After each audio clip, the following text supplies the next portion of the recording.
ঈদ জামাতের আরো খবর জানাতে জাতীয় ঈদগাহ থেকে যুক্ত হচ্ছেন আশরাফুল আলম আকাশ। আকাশ, শুরুতেই ঈদের শুভেচ্ছা আপনাকে। কোথাও কোথাও জামাত আসলে অনুষ্ঠিত হয়েছে, কি অবস্থা দেখছেন? সার্বিক নিরাপত্তা ব্যবস্থা কেমন, সব মিলে জানাবেন।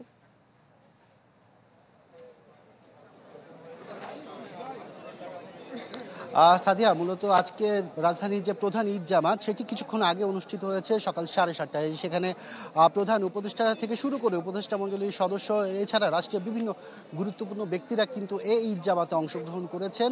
আর ঈদ জামাত শেষ হওয়ার পর যে আখেরি মোনাজাতও হয়েছে। এখন কিন্তু আমরা দেখতে পাচ্ছি যারা ঢাকার বিভিন্ন প্রান্ত থেকে আজকের এই ঈদ জামাতে অংশগ্রহণ করেছেন তারা কিন্তু এখন ধীরে ধীরে বের হচ্ছেন।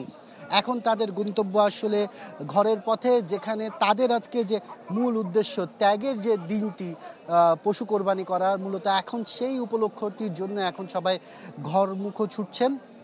আপনি দেখতে পাচ্ছেন যে প্রত্যেকের মধ্যে এক ধরনের আনন্দ উচ্ছ্বাস কিন্তু এখানে বিরাজ করতে আমরা দেখছি। সবাই তাদের পরিবার পরিজনের যে সদস্য তাদেরকে নিয়ে কিন্তু আজকে এই ঈদ জামাতে অংশগ্রহণ করার জন্য এসেছেন। মূলত ঢাকা দক্ষিণ সিটি কর্পোরেশনের উদ্যোগে আজকে যে ঈদ জামাত, সেখানে 35,000 মানুষের জন্য কিন্তু নামাজ পড়ার যে ব্যবস্থা সেটি করা হয়েছে। এছাড়া মহিলাদের জন্য আলাদা ব্যবস্থা রাখা হয়েছিল। সব কিছু মিলে সুষ্ঠু একটি পরিবেশের মধ্য দিয়ে কিছুক্ষণ আগে আজকের এই জামাত শেষ হয়েছে আখিরি মোনাজাতের মধ্য দিয়ে। আর এখানে যারা উপস্থিত হয়েছেন তারা প্রত্যেকেই তাদের নিজেদের যে অনুভূতি সেই অনুভূতির কথাগুলো প্রকাশ করেছেন। তারা প্রত্যেকেই বলছেন ত্যাগের যে মহিমা, সেই ত্যাগের মহিমায় আগামীর বাংলাদেশ এগিয়ে যাবে, এই ধরনের প্রত্যাশায় আসলে এখানে সবাই করেছেন। এছাড়া যদি বলে রাখি, সার্বিক নিরাপত্তা ব্যবস্থার জন্য কিন্তু এখানে কয়েক স্তরের আইন শৃঙ্খলা রক্ষাকারী বাহিনী রয়েছে। বিভিন্ন জায়গায় আমরা ওয়াচ টাওয়ার দেখেছি। এছাড়া বোমে স্কোয়াড থেকে শুরু করে বিভিন্ন টহল টিমও কিন্তু এখানে রয়েছে। আর এই পুরো হাইকোর্ট প্রাঙ্গণে যে আশেপাশের এলাকা, এই এলাকায় কিন্তু ঈদ জামাতকে কেন্দ্র করে সব ধরনের গাড়ি চলাচলও কিন্তু বন্ধ করে দেওয়া হয়েছে। এখানে অনেক মুসল্লিরা আসছেন। আমরা আসলে কয়েকজনের সাথে একটু কথা বলার চেষ্টা করব।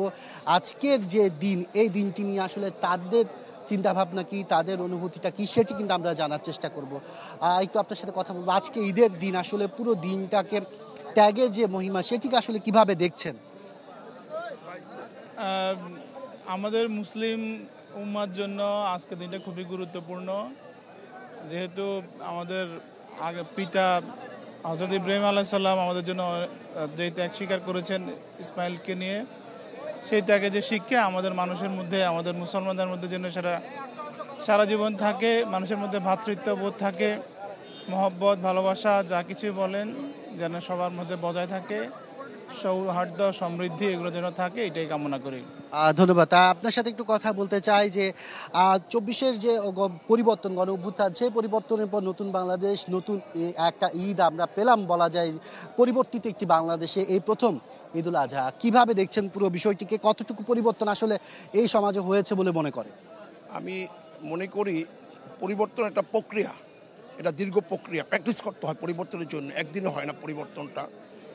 তো আজকে যে জুলাই গণঅভ্যুত্থানে যে ছাত্র সমাজ যে আত্মত্যাগ করেছিল নতুন বাংলাদেশের জন্য, একটি সুন্দর বাংলাদেশের জন্য, যে বাংলাদেশে এখানে লুটপাট থাকবে না, এখানে গণতান্ত্রিক মূল্যবোধ কাজ করবে, এখানে আইনের শাসন কাজ করবে, এখানে সংবাদপত্রের স্বাধীনতা কাজ করবে, এখানে বিচার বিভাগের স্বাধীনতা কাজ করবে, বিশেষ করে এখানে একটা কর্মসংস্থান পরিবেশ তৈরি হবে, তরুণ সমাজ যাতে সুন্দরভাবে তাদের জীবিকা নির্যাপন করতে হবে, রাষ্ট্র সেটা দায়িত্ব নেবে।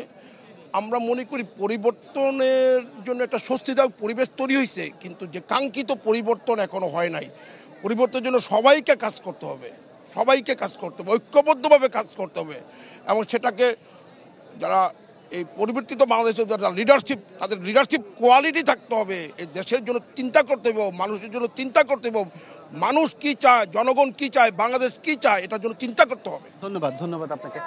শুনছিলেন আসলে আজকে এই ত্যাগের দিনে, খুশির দিনে মানুষ তাদের যে মনের ভাব সেটি কিন্তু প্রকাশ করছিলেন। এখনও আমরা দেখছি যে জাতীয় ঈদগাহ ময়দান থেকে কিন্তু মানুষ যারা আজকে এখানে অংশগ্রহণ করেছে, মুসল্লিরা, তারা কিন্তু এখন বের হচ্ছেন।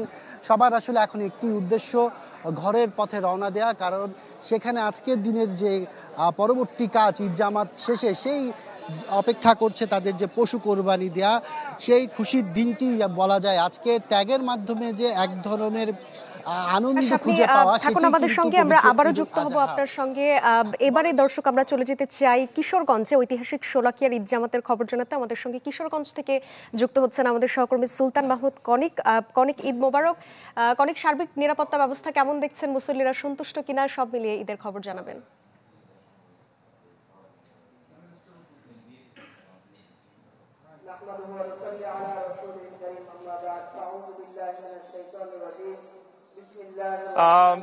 সার্বিক নিরাপত্তা ব্যবস্থা এখন পর্যন্ত আমরা যা দেখেছি এবং মুসল্লিরা যারা আছেন, যারা আসছেন, তারা সবাই সন্তুষ্টি প্রকাশ করেছেন।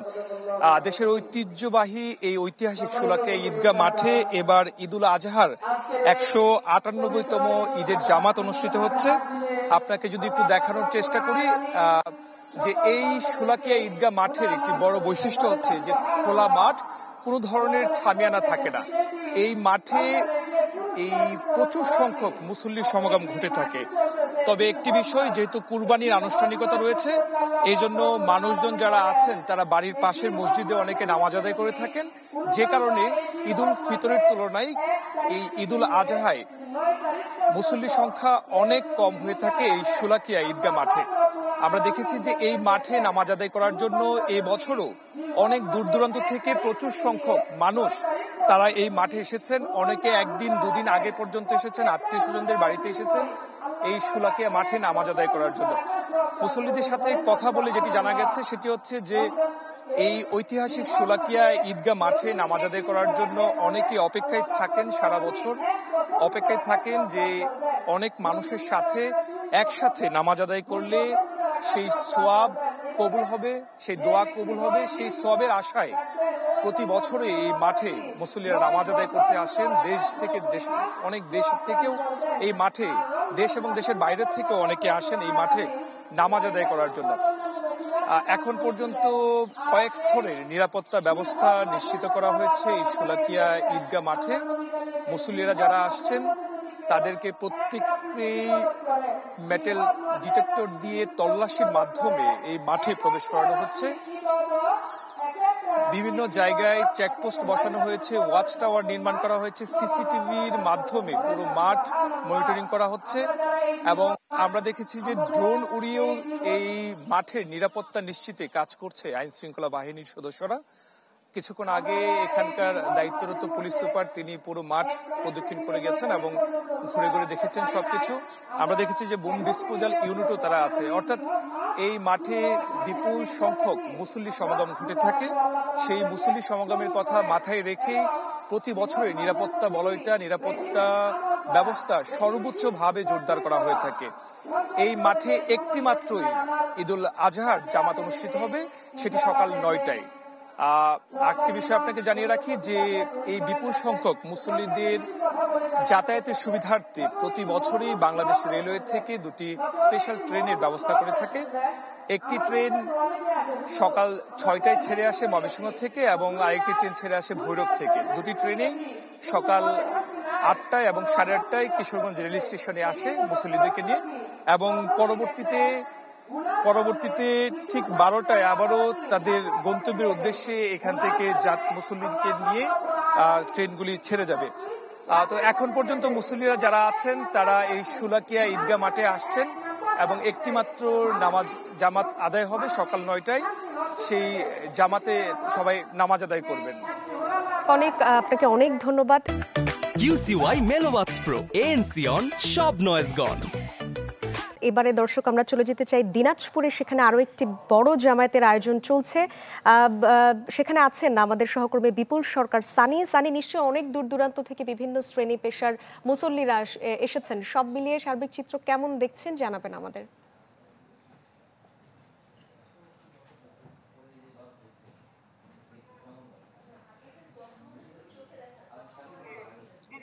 সাবিয়া, আপনি জানেন যে প্রায় 22 একর আয়তনের দিনাজপুর গড়ে শহীদ ময়দান, এটি একেবারে দেশের তথা এশিয়া উপমহাদেশের মধ্যে আয়তনের দিক দিয়ে সবচেয়ে বড় এবং এই গত 2017 সাল থেকে এই বড় যে ময়দান, এই ময়দানে নামাজ আদায় হয়ে আসছে এবং প্রতি বছরই এখানে প্রায় 6 থেকে 7 লক্ষ মুসল্লির আয়োজন থাকে। এবারও সে কিন্তু ওই ধরনের আয়োজন রয়েছে। এখানে সকাল 8:30টায় এখানে ঈদের যে একটি জামাত হয়, এখানে এই জামাতটি অনুষ্ঠিত হওয়ার কথা রয়েছে এবং এখানে আমাদেরকে যেটা আইন শৃঙ্খলা বাহিনীর সদস্যরা যেটা জানিয়েছেন যে মুসল্লিরা যাতে করে নির্বিঘ্নে এখানে নামাজ আদায় করতে পারেন এবং একেবারে আইন শৃঙ্খলা সুষ্ঠু শান্তিপূর্ণ বিরাজ করে সেই ধরনের পদক্ষেপ গ্রহণ করা হয়েছে। বেশ কয়েক স্তরে নিরাপত্তা বলয় এখানে সৃষ্টি করা হয়েছে। এখানে যে মাঠের ভিতরে প্রবেশ করার যে গেট গুলো রয়েছে, ফটকগুলো রয়েছে, সেখানে এই মুসল্লিদের প্রয়োজনীয় তল্লাশি শেষে তারপর মাঠে প্রবেশ করানো হচ্ছে এবং পুরো মাঠটিতে ওয়াচ টাওয়ার রয়েছে, সিসি ক্যামেরা রয়েছে এবং ড্রোনের মাধ্যমে এই মাঠটি পুরো একেবারে পর্যবেক্ষণ করা হচ্ছে যাতে করে কোনো ধরনের বিশৃঙ্খলা ঘটনা না ঘটতে পারে সেই পর্যবেক্ষণের আওতায় এখন পর্যন্ত রাখা হয়েছে। এবং আমাদেরকে আরেকটি বিষয় জানানো হয়েছে যে প্রতিটি কাতারেই আইন শৃঙ্খলা বাহিনীর সদস্যরা মোতায়েন থাকবেন। এখানে সাদা পোশাকে আইন শৃঙ্খলা বাহিনীর সদস্যরা প্রতিটি কাতারে থাকবেন যাতে করে কোনো ধরনের বিশৃঙ্খলা ঘটনা না ঘটে। এবং মুসল্লিরা যে দূর দূরান্ত থেকে মুসল্লিরা আমরা এসেছি, আমরা সকাল থেকে এখানে বেশ কয়েকজনের সাথে কথা বলেছি, তারা যেটি জানিয়েছেন যে ইতিমধ্যেই দিনাজপুর যে বড় একটি ময়দান, সেই ময়দানে নামাজ আদায় করার জন্য তারা এসেছেন এবং তারা বলছেন যে বড় ঈদের নামাজ আদায় করলে তার যে বড় সোয়াবের বিষয়টি সেটি রয়েছে। এবং আমাদেরকে আইন শৃঙ্খলা বাহিনীর সদস্যরা যেটা জানিয়েছেন যে এখন পর্যন্ত কোনো ধরনের বিশৃঙ্খলা ঘটনা ঘটবে এরকম কোনো ধরনের আশঙ্কা নেই এবং সে ধরনের পদক্ষেপ গ্রহণ করা হয়েছে। সানি, ধন্যবাদ আপনাকে। দর্শক, আমরা ঈদ জামাতের আরো খবর জানবো। আমরা জাতীয় মসজিদ বাইতুল মোকাররমে যাব, সেখানে আছেন আমাদের সহকর্মী মাসুম মিয়া এবং চট্টগ্রামের সবচেয়ে বড় ঈদগাহ জামিয়াতুল ফালাহ থেকে যোগ দিচ্ছেন সহকর্মী ইবেন মীর। তবে আমরা শুরুতে একটু বাইতুল মোকাররমে যেতে চাই। মাসুম আছেন। মাসুম, ঈদ মোবারক। মাসুম, বাইতুল মোকাররমে তো পর্যায়ক্রমে আসলে 5টি জামাতের কথা রয়েছে, তো একটি জামাত নিশ্চয়ই এখন চলছে, তো সব মিলিয়ে কখন কখন আসলে জামাত অনুষ্ঠিত হবে আমাদেরকে জানাবেন। এছাড়া কেমন দেখছেন নিরাপত্তা ব্যবস্থা, সব মিলিয়ে জানাবেন। সব মিলিয়ে আমি এই মুহূর্তে অবস্থান করছি বাইতুল মোকাররমের দক্ষিণ গেটে। এইখানে এখন যে 5টি জামাত অনুষ্ঠিত হওয়ার কথা ছিল তার 2 নম্বর জামাত এখন অনুষ্ঠিত হচ্ছে। সকাল 7টার সময় প্রথম জামাত অনুষ্ঠিত হয় এবং এটা হচ্ছে দ্বিতীয়। তো সর্বোপরি আমি আপনাকে যেটা বলতে চাচ্ছি যে এখানকার যে নিরাপত্তা ব্যবস্থা, সেই নিরাপত্তা ব্যবস্থায় দেখলাম যে পুলিশ বেশ সতর্ক অবস্থানে আছে। প্রত্যেকেই কিন্তু একরকম তল্লাশি করে ভিতরে প্রবেশ করতে হচ্ছে এবং সাধারণ মানুষের বিষয়টিকে খুবই স্বাভাবিকভাবে নিয়েছে তাদের নিরাপত্তার জন্য। কিছুটা তল্লাশির মুখে হলেও তারা কিন্তু এটাকে স্বাগত জানিয়েছে।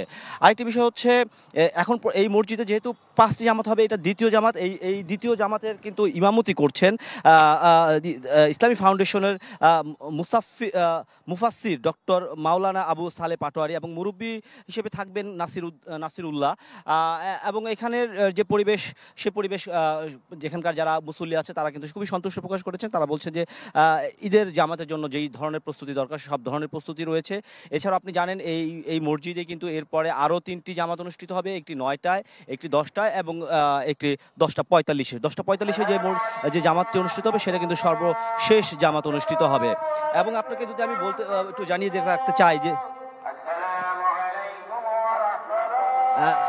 আপনারা এই মুহূর্তেই দেখছেন যে জামাতের সালাম অর্থাৎ জামাতের কিন্তু সমাপ্তি ঘটলো এবং এখন কিন্তু যে খুতবা, সেই খুতবা অনুষ্ঠিত হবে।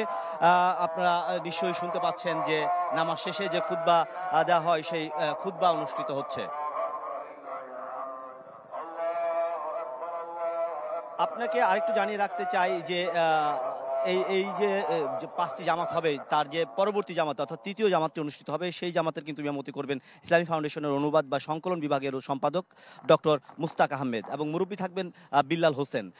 এই যে আপনারাও দেখছেন কিন্তু একরকম কিন্তু মুসল্লিরা নামাজ সে অর্থাৎ সালাম ফিরিয়ে কিন্তু একটু উঠছেন। আমি একটু 2-1জনের সাথে কথা বলার চেষ্টা করব। যে এখানে দেখলাম যে কিছু কিশোররা আসছে। ভাই, একটু শুনতে চাই যে কেমন লাগলো ঈদের জামাত পরে, কেমন অনুভূতি করছেন একটু? খুব ভালো লাগলো জামাত পরে এবং এটা আমাদের ধর্মীয় ঈদ, খুব ভালো লাগলো জামাত পরে। যেমনটা শুনছিলেন, আরেকটি ভাইয়ের সাথে একটু কথা বলতে চাই। এই যে ঈদের এই মসজিদে ঈদের দ্বিতীয় জামাত পড়লেন, আসলে অনুভূতিটা বলেন যে কোরবানির যে মাহাত্ম্য সব মিলিয়ে যে বয়ান দিল হুজুর, আসলে আমরা কি শিক্ষা পেলাম? এখান থেকে শিক্ষা পাইলাম যে ভালো হইলো যে নামাজ পড়তে হবে, করতে হবে, তারপর কুরবানি দিতে হবে, কিভাবে কুরবানি দিতে হবে, তারপর যে গরু যদি কোনো ভাঙা টাঙা বা হয় তাহলে ওটা করতে হবে।